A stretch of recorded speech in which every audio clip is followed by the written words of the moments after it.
The new Buffettology. What better way to achieve long-term success in the stock market than to study the strategy that Warren Buffett has used?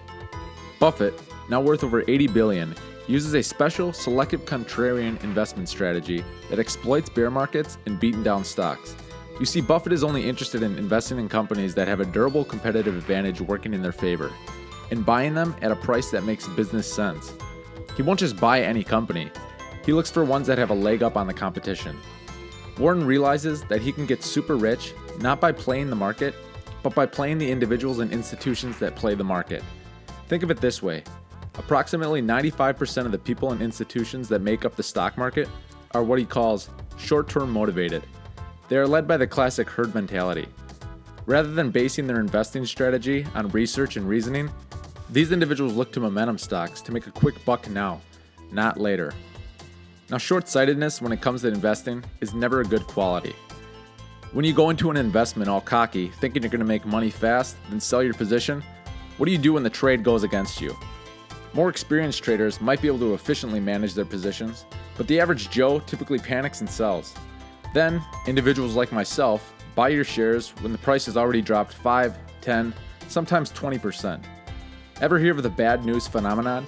It occurs when a once-loved company reports earnings that fall short of Wall Street expectations, or gives weak guidance. Pessimism sets in, the share price drops, and the Wall Street lemmings follow and mindlessly sell their shares, causing the price to go down further and further.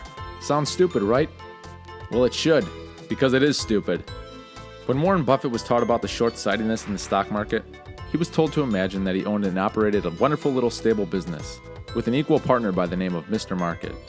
Now, Mr. Market had an interesting personality trait that some days allowed him to see only the wonderful things about the business, and on other days, he couldn't see past the negatives of the business. Mr. Market was completely crazy. He'd always try to sell you his interest in the business for a high selling price on the days where he was wildly optimistic, and he quoted you a low selling price on the days where the sky was falling and he just spilled coffee on his favorite shirt. Mr. Market didn't care if you paid any attention to him, and he never shut up. Regardless of how your day was going, he'd be back every day to tell you about all the positives or all the negatives of the business. Mr. Market was not there to guide you. In fact, you should just tune him out because listening to his erratic thinking can cause you to make poor decisions. When you invest, you should imagine that you're in business with Mr. Market. It sounds ridiculous, but to this day, people time and time again get caught up in the emotional roller coaster of the stock market. Just do yourself a favor and ignore Mr. Market. For myself personally, one of my favorite methods for investing is to imagine that after you've clicked that buy button and established a new position, the stock market would immediately shut down for the next 10 years.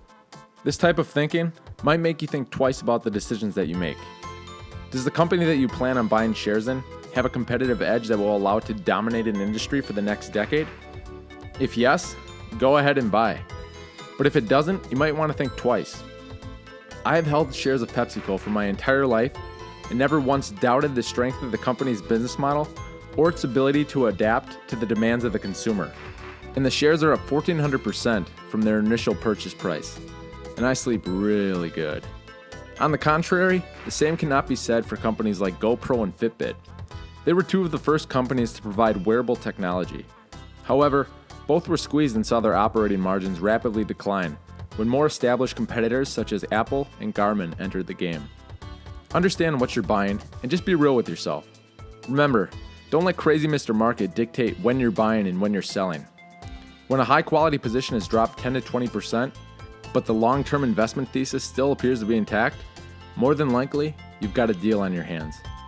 The new Buffettology is a pretty in-depth read with a lot of valuable material. Too much material to include in just one video.